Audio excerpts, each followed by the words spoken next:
नमस्कार स्टूडेंट्स, मैं Ramanand Kuldeep, associate professor दर्शन शास्त्र विषय, राजकीय महाविद्यालय अजमेर, राजस्थान। हम बात कर रहे थे बीए पार्ट थर्ड ईयर के लिए सांख्य दर्शन की, और कल की जो चर्चा थी वो थी त्रिगुणों पर। सांख्य दर्शन में आपने देखा कल कि यह सृष्टि जो वर्तमान में हमारे सामने है, ये माना गया कि दो मूल तत्वों से मिलकर बनी है। एक है प्रकृति और एक है पुरुष। प्रकृति जड़ है और पुरुष चेतन। इस सृष्टि के सभी पदार्थों की ओर जो हमारे दृष्टि पथ में आते हैं, यदि हम ध्यान दें तो ये पाते हैं कि दो ही प्रकार की सत्ताएं सृष्टि की प्रत्येक वस्तु में दिखाई देती हैं। कौन सी है वो दो सत्ताएं? तो वो है स्थूल रूप में हम उनको कह सकते हैं जड़ और चेतन। तो यहाँ सांख्य ने इसी दृष्टि से इस सृष्टि की व्याख्या की है। तो एक मूल तत्व तो माना है प्रकृति को, और दूसरा मूल तत्व है पुरुष, वो चेतन है। तो प्रकृति का जो स्वरूप है, यहाँ मैं एक आग्रह करूंगा कि प्रकृति शब्द का जब भी हम प्रयोग करें तो ये कदापि ना समझें कि प्रकृति का अर्थ यहाँ नेचर से है, क्योंकि नेचर कहने पर ये एक अन्य भाषा की शब्दावली में चला जाएगा। हम यहाँ फिलॉसफी की बात कर रहे हैं और दर्शन में हम तत्व की दृष्टि से सोचते हैं। तो जो सांख्य दर्शन में हम प्रकृति और पुरुष की बात करेंगे वो तत्व मीमांसीय चर्चा होगी। इस नाते जब प्रकृति के स्वरूप को समझने का प्रयास करते हैं तो प्रकृति के स्वरूप की जो सर्वप्रथम सबसे बड़ी विशिष्टता है, उसमें सांख्य कहता है कि प्रकृति त्रिगुणात्मिका है। क्या बोला मैंने शब्द? त्रिगुणात्मिका। अर्थात जब इससे सृष्टि की उत्पत्ति नहीं होती, उस अवस्था में तीन गुण कौन कौन से? सत, रज और तम। सत, रज, तम, ये तीन गुण साम्य अवस्था में विद्यमान रहते हैं। और जब प्रकृति से यह सृष्टि रूपी विकृति यानी विकार या कार्य उत्पन्न होता है, तब ये तीन गुण विषमावस्था में रहते हैं, विषम अवस्था में रहते हैं। प्रथम समअवस्था, दूसरी विषम अवस्था। तो प्रश्न ये है कि प्रकृति के ये जो तीन गुण हैं जिनकी हम बात कर रहे हैं, आखिर ये है क्या? इनका अपना क्या स्वरूप है? क्योंकि जब तक हम इन सत, रज, तम तीन गुणों को नहीं समझेंगे, तब तक सांख्य द्वारा प्रतिपादित दो मूल तत्वों में से एक प्रकृति के स्वरूप को नहीं समझ सकते। मित्रों, कभी कभी दार्शनिक चर्चाएं बड़ी नीरस लगती हैं, लेकिन मेरा मानना यह है कि वो नीरस तब होती हैं जब हम उनको नीरस समझकर अपनी मानसिकता उसी तरह की बनाकर अध्ययन करते हैं। यदि सरस बनाएं, रुचिकर बनाएं, समझने का प्रयास करें, क्योंकि मैं मानता हूं कि कोई भी विषय हो, फिलॉसफी कोई क्यों ले, और भी विषय ले सकते हैं, बस इतिहास है, सोशियोलॉजी है, लोक प्रशासन, पब्लिक एडमिनिस्ट्रेशन है, या अन्य ऐसा ही कोई विषय लें, साइंस, कॉमर्स, आर्ट्स या अन्य कोई विषय हो, तमाम विषय मनुष्य के जीवन से जुड़ी किसी न किसी आंशिक आंगिक अंश से ही संबंधित होते हैं। उसके जीवन की ही किसी न किसी पक्ष की अभिव्यक्ति को वो करते हैं। तो फिलॉसफी नीरस नहीं है। ये ऐसे तमाम प्रश्नों के हल ढूंढने का प्रयास करता है जो हमारी सामान्य समझ से परे होते हैं। कई बार बहुत सारे प्रश्न निरुत्तर रह जाते हैं। मैंने एक दिन चर्चा की थी कि फिलॉसफी का जन्म क्यों होता है, किसे कहते हैं फिलॉसफी। जब मन में जिज्ञासा उठे, बहुत सारे प्रश्न उठे, द्वंद्व उत्पन्न हो, मानसिक द्वंद्व हो, वैचारिक द्वंद्व हो, तो उनका समाधान हमें फिलॉसफी ही देती है। क्योंकि फिलॉसफी का सामान्य अर्थ हमने क्या बताया था? सोचना, चिंतन करना और मनन करना। और आप सब करते हैं। जब भी कोई परेशानी आती है, आप अकेले में या सामूहिक रूप से चिंतन करते हैं। चर्चा करने का मतलब चिंतन करना ही है, जहाँ नए नए विचार और आइडियाज आते हैं। तो सांख्य दर्शन जो द्वैतवादी अवधारणा देता है, जहाँ प्रकृति को वह सृष्टि का मूल तत्व मानता है और उसकी व्याख्या करता है, प्रकृति को सतरजतम से उत्पन्न वो बनी हुई मानता है। यानी प्रकृति क्या है? 3 घटकभूत तत्वों का मिलन है। 3 घटकभूत तत्व कौन से हैं? सत, रज और तम। और इन तीनों का जो स्वरूप है हम पढ़ेंगे, कल भी हमने बात की थी, आज उस चर्चा को आगे बढ़ाएंगे। तो उन तीनों का जो स्वरूप है, यदि उसको विस्तार से देखें और समझने का प्रयास करें, तो इस दृष्ट सृष्टि के सभी रहस्य काफी हद तक समझ में आने लगेंगे। अंतर केवल इतना है, वैज्ञानिक चिंतन सा है दर्शन। अंतर इतना है कि वैज्ञानिक जो है वो लेबोरेटरी या प्रयोगशाला में अपने प्रयोगों को सिद्ध कर करके देखते हैं, और एक फिलॉसफर जो है वो अपनी मन मस्तिष्क की प्रयोगशाला में ही सारा प्रयोग कर लेता है। लेकिन जीवन से परे नहीं है फिलॉसफी।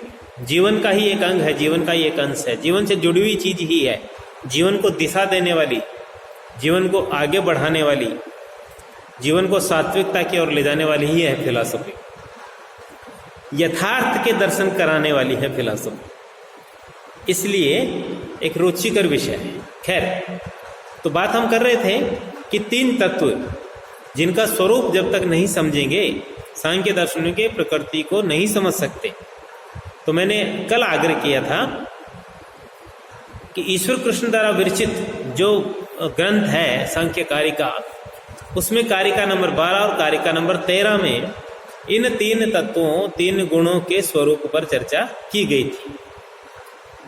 कल बात हुई थी, कारिका नंबर 12 जो है वो है इस प्रकार से: प्रीत्य प्रीति विषादात्मका प्रकाश प्रवृत्ति नियमार्था अन्योन्याभिभवाश्रय जनन मिथुन व्रतस्य व्रति। जनन मिथुन व्रतस्य गुण, गुण, व्रति नहीं गुण, व्रति अगली कारिका में आना है। प्रीत्य प्रीति विषादात्मका प्रकाश प्रवृत्ति नियमार्था अन्योन्याभिभवाश्रय जनन मिथुन व्रतस्य गुण, ठीक है। तो यह है 12वीं कारिका। और 13वें नंबर की जो कारिका है, सतत्वम लघु प्रकाशक मिष्टमुपष्टम्भकम चलम च रज गुरुवर्णकमेव तमः प्रदीप वच्चार्थतो व्रति। यहाँ है व्रति। तो जो कारिका नंबर 12 है, ऊपर वाली पहली कारिका, उसमें इन 3 गुणों के संबंध की बात की गई है, आपसी संबंध। और कारिका नंबर 13 में तीनों गुणों के स्वरूप को स्पष्ट करने का प्रयास किया गया है। फिलहाल हम स्वरूप पर पहले बात करेंगे, भले वो कारिका नंबर 13 हो, क्रम में वो भले वो बाद में आती हो, लेकिन यहां हम सर्वप्रथम 3 गुणों के स्वरूप को समझने का प्रयास करेंगे। तो सत्व गुण पर कल बात हुई थी कि सत्व गुण स्वरूप में हल्का प्रकाशक होता है, और जब यह गुण मनुष्य में होता है तो उस वक्त इंद्रियां हल्की होती है, प्रसन्न होती है, और अपने अपने विषय को ग्रहण करने में समर्थ होती है। शरीर में हल्कापन प्रतीत होता है। इसके प्रमुख लक्षण है प्रीति, राग यानी प्रकाश, और सूक्ष्मता। मैंने कल भी कहा था कि सांख्य दर्शन तीनों गुणों को समझाने के लिए रंगों का प्रयोग करता है एक प्रतीक के रूप में। तो सत्व गुण के लिए सांख्य में जो रंग दिया गया वो सफेद है, श्वेतता। और सफेद कलर को देखते देखिए मन प्रसन्न सा और शांत सा, और चित्त में बिल्कुल ऐसे निर्विकार सा हो जाता है। काफी हद तक शांति का सा प्रतीक है। तो यहाँ उसको हल्का, प्रकाशक, दर्पण की माफी यहाँ पर माना गया। यह है सत्वगुण का स्वरूप। फिर है रजगुण। यह चंचल है, उत्तेजक है, चंचल और उत्तेजक, गति का जनक है, क्रिया में प्रवृत्त करना इसका प्रमुख कार्य है। यदि रजगुण नहीं हो तो इंद्रियां या मनुष्य किसी क्रिया में प्रवृत्त नहीं हो सकता। संसार में दिखाई देने वाली तमाम गतिशीलता का जो कारण है, वैज्ञानिक भी ढूंढ रहे हैं, दार्शनिकों ने अपने ढंग से व्याख्या की। सांख्य में उसका कारण रजगुण को माना। रजगुण एक ऐसी शक्ति जो अदृश्य रूप से रहती है और वस्तुओं को क्रियाशील करती है, गति प्रदान करती है। जब रज की अधिकता मनुष्य में होती है तब उस वक्त मनुष्य क्रोध भी करता है, कलह भी करता है, लड़ता भिड़ता भी, क्योंकि उसमें उस वक्त उत्तेजना आ जाती है, तेज आ जाता है, गति आ जाती है। सांख्य में माना गया कि सत्य और तम क्रिया में प्रवृत्त होने में असमर्थ है। प्रथम और तृतीय जो गुण हैं वो स्वयं क्रिया में प्रवृत्त नहीं हो सकते, रजोगुण ही उनको क्रिया में प्रवृत्त करता है। इसका स्वरूप दुखात्मक माना गया है। सत्व का गुण सुखात्मक था, पर रज का गुण का स्वरूप जो है दुखात्मक माना गया है। सभी प्रकार के दुखात्मक अनुभव इसी के कार्य हैं। रजगुण के कारण ही इंद्रियां विषय की ओर दौड़ती है और मन चंचल रहता है। बहुत बार प्रश्न उठता है ना कि मन नहीं लग रहा है, इधर उधर दौड़ता है, टिकता नहीं है। इसका कारण है रजगुण का प्रभावी होना। तीसरा है तमोगुण। तमोगुण भारी है, अवरोधक है, गुरु वर्णक में कहा गया इसको, यानी भारी और अवरोधक, रोकने वाला। सत्व का उल्टा, सत्व के बारे में हमने क्या बात की थी? सत्वगुण हल्का है, लघु है, प्रकाशक का ऊपर की ओर उठाने वाला है, और तमोगुण जो है उसका उल्टा है, भारी है, अवरोधक है। और भारी होने के कारण यह चीजों को रोकता है, क्रिया को रोकता है, गति को रोकता है, इंद्रियों को क्रिया करने से रोकता है। काफी हद तक ये पॉजिटिव भी है, क्योंकि यदि इंद्रियों की दृष्टि से देखें और ये तम गुण नहीं हो, इंद्रियों को क्रिया से रोके नहीं, तो इंद्रियां अनियंत्रित हो जाएंगी। वो सदैव ही सर्वकाल में कर्म करती रहेंगी, कर्म व्यापार से निवृत्त ही न हो। किंतु तमोगुण के अवरुद्ध होने के कारण इंद्रियां सदा कर्म व्यापार में प्रवृत्त नहीं होती। यह जड़ता और निष्क्रियता का प्रतीक है। संसार में जितने प्रकार की जड़ता और निष्क्रियता दिखाई देती है वो तमोगुण के कारण है। मनुष्य की दृष्टि से भी बात कर रहे हैं अपन, और संसार की दृष्टि से भी बात कर रहे हैं। हमारे जीवन में बहुत बार आलस्य जैसी चीज आती है, तो उस वक्त हमारे अंदर तमोगुण प्रभावी रहता है। इसी के कारण बुद्धि, तेज आदि का प्रकाश फीका पड़ने से मूर्खता और अंधकार की उत्पत्ति होती है। ये मनुष्य के संदर्भ में बात हुई कि मनुष्य मूर्ख जैसी गतिविधियां कब करता है? जब तमोगुण प्रभावी होता है। मोह और अज्ञान का जनक है यह तमोगुण।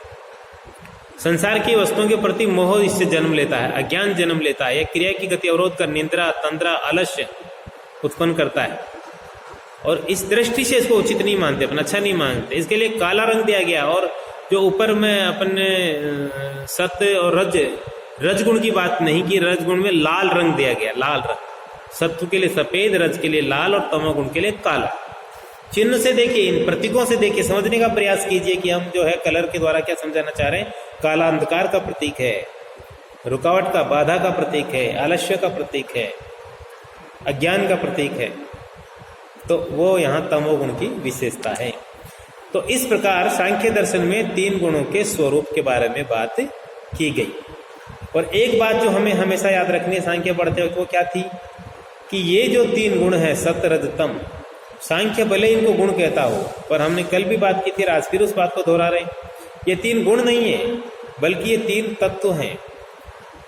दीपक की तरह, जैसे दीपक में दिया, बाती और तेल होता है, मिलकर दीपक बनता है और पुरुषार्थ का प्रयोजन करता है, यानी एक प्रकाश करता है। वो तभी करेगा जब 3 विरोधी चीजें एक साथ होंगी। यह विरोधी हैं।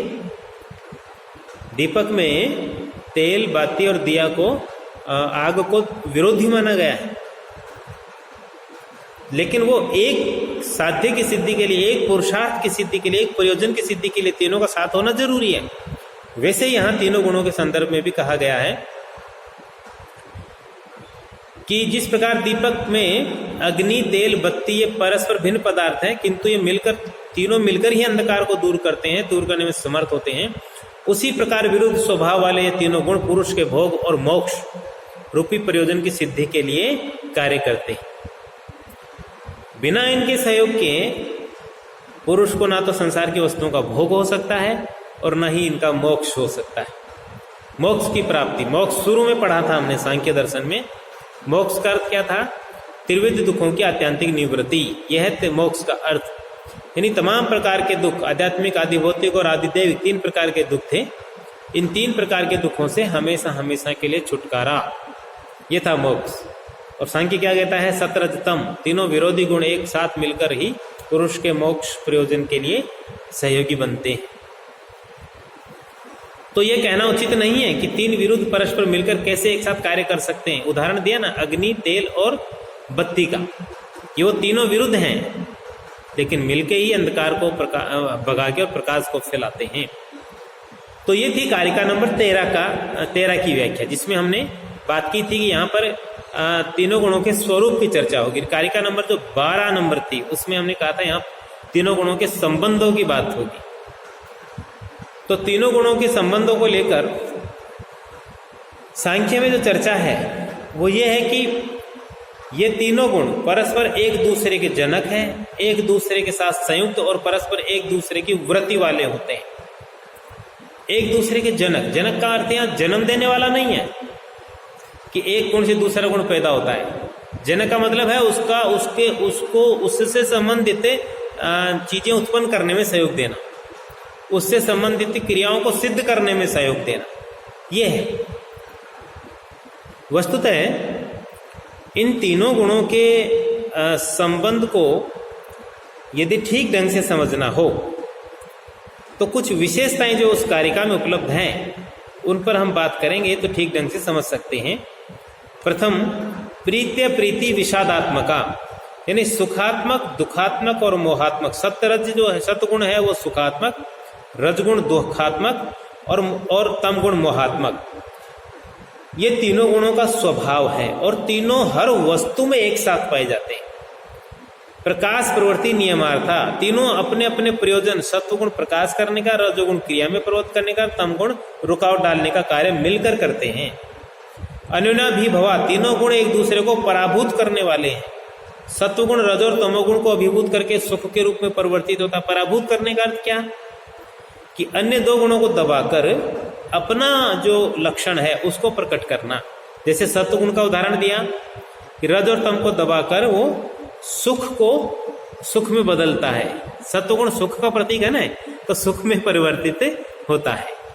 इसी प्रकार रजोगुण भी सत्व और तम को दबाकर दुख में परिणित हो जाता है और तमोगुण सत्व और रज को दबाकर मोह रूप में परिवर्तित हो जाता है। इसी आधार पर इनको अन्योन्याभिभवा ये कहा गया। फिर है अन्योन्याश्रया, यानी ये परस्पर एक दूसरे पर आश्रित भी हैं। एक बार मैंने कल भी जिक्र किया था कि ना तो अव्यक्त अवस्था में, प्रकृति की अव्यक्त अवस्था मानी जब मूल रूप में विद्यमान रहती है, जब उसे सृष्टि नहीं बनी होती है, उस अवस्था की बात कर रहे हैं, तो ना तो अव्यक्त अवस्था में ना ही व्यक्त अवस्था में तीनों गुण कभी एक दूसरे से अलग नहीं होते। इसीलिए इनको एक दूसरे पर आश्रित माना गया है, एक दूसरे का सहायक कहा गया। सत्वगुण प्रवृत्ति एवं नियम के साथ मिलकर प्रकाश करके रजोगुण व तमोगुण का उपकारक है। यानी सत्वगुण अपनी जो लक्षण है उन्हों को साथ लेकर रजोगुण और तमगुण का उपकारक है। इसी प्रकार रजोगुण भी प्रकाश और नियम के आश्रय से सत्वगुण एवं तमोगुण को क्रिया में प्रवृत्त करता है। उन्हीं आश्रयों को लेकर तमोगुण की बात हो गई, रजोगुण की और तमोगुण भी प्रकाश और प्रवृत्ति के आश्रय से सत्वगुण और रजोगुण का नियमन करता है। तो तीनों गुण एक दूसरे पर आश्रित हैं। इसी तरह एक दूसरे को जन्म देने में भी सहयोग करते हैं। अन्योन्या जनना, गुण परिणमनशील है। परिणमनशील का मतलब है कि इनसे सदैव कुछ न कुछ विकार उत्पन्न होते रहते हैं, परिणाम उत्पन्न होता रहता है। अब यहां प्रश्न कर सकते हैं क्या कि प्रकृति की जो अव्यक्त अवस्था है, जहां तीनों गुण साम्य अवस्था में रहते हैं, वहां क्या परिणाम उत्पन्न करते हैं? व्यक्त अवस्था में, विषम अवस्था में तो हम समझ गए कि सृष्टि की विविधता उत्पन्न होती रहती है, लेकिन वहां क्या होता है?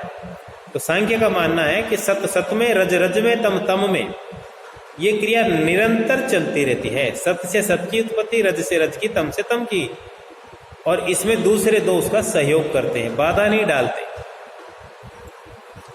तो ये है अन्योन्या जनना, गुण परिणमनशील है। और मिथुन व्रत है, ये गुण पृथक पृथक नहीं अपितु एक साथ मिथुन व्रति वाले हैं। जैसे रस्सी के 3 रेसे आपस में लिपटे रहते हैं, रस्सी बनती ही उन 3 रेसों से मिलकर है, जिस प्रकार स्त्री और पुरुष मिथुन व्रत रहते हैं, बिल्कुल वैसे ही ये तीनों गुण भी मिथुन व्रत रहते हैं, आपस में लिपटे हुए रहते हैं। ये इनका संबंध है।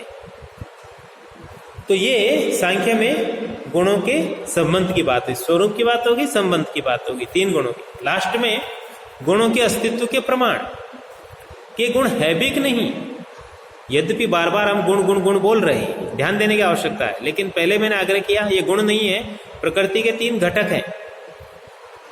तो ये गुण प्रत्यक्ष नहीं देखे जा सकते, परंतु इनके कार्यों को देखकर अनुमान किया जा सकता है। और ये एक निर्विवाद सत्य है, स्वीकार्य सिद्धांत है कि कार्य कारण में तादात्म्य संबंध रहता है। इसलिए संसार के व्यक्त कार्यों को और उनके स्वरूप को देखकर हम अनुमान का कारण कर सकते हैं। संसार के समस्त पदार्थ, हम बुद्धि से लेकर स्थूल लकड़ी महाभूतों तक, इन सब में ये तीनों गुण पाए जाते हैं। यानी हर वस्तु या तो सुखात्मक है, या दुखात्मक है, या मोहात्मक है। और एक ही वस्तु तीनों गुणों से युक्त भी है। बड़े बड़े उदाहरण सांख्य में उपलब्ध हैं कि जैसे बरसात का उदाहरण लें तो वो उसमें सत्व गुण कब होता है, जब वो किसान के लिए प्रसन्नता का कारण बनती है। और रजगुण दुख का कारण कब बनती है, जब राहगीर को वो कष्ट देती है। और महलों में विराजने वाले जो बड़े आलिशान ढंग से रहते हैं, जिनको बरसात और उनसे कोई लेना देना नहीं, उनके लिए वो निर्विवाद है, कोई मतलब नहीं, आलस्य है उनके लिए, तटस्थ रहते हैं वहां पर। तो हर समय हर वस्तु में तीनों गुणों का अस्तित्व रहता है। संगीत का उदाहरण लें, संगीत जो है वो तेज आवाज में यदि चलाएं तो भी संगीत प्रिय व्यक्ति को वो पसंद होगा, लेकिन किसी बीमारी से पीड़ित व्यक्ति के लिए वो कष्ट का कारण बनेगा। और पशु, भैंस जैसे पशु के लिए उसका कोई औचित्य नहीं है। संगीत हो तो ठीक, नहीं हो तो ठीक। तो एक ही समय में हर एक वस्तु तीनों गुणों से युक्त मानी गई है, क्योंकि तीनों प्रकार का प्रभाव उस संसार में जीवन में छोड़ती है। इस आधार पर भी इनका जो है अस्तित्व स्पष्ट होता है। तो कुल मिला के जो बात थी वो ये कि सांख्य जो है वो 3 प्रकार के गुण मानता है, जो प्रकृति का निर्माण करते हैं या जिनसे प्रकृति बनी है। प्रकृति अपने आप में है क्या, वो 3 गुण ही प्रकृति है। बनती है ये कहना भी ठीक नहीं है, प्रकृति बनती है ऐसा कहना भी ठीक नहीं तो ये ऐसा मानना पड़ेगा कि 3 गुणों से मिलकर प्रकृति बनी, यानी वो 3 गुण में फिर कुछ और भी बनाने की क्षमता है। हम ऐसा नहीं कहना चाह रहे, 3 गुण ही प्रकृति है। यानी प्रकृति क्या है, तो हम कहेंगे सतरजतम की एक साम्य अवस्था है। विषम अवस्था भी हो सकती है जब विकार उत्पन्न होते हैं। तो ये सांख्य की चर्चा थी 3 गुणों को लेकर। फिलहाल आज इतना ही। जय हिंद, जय भारत।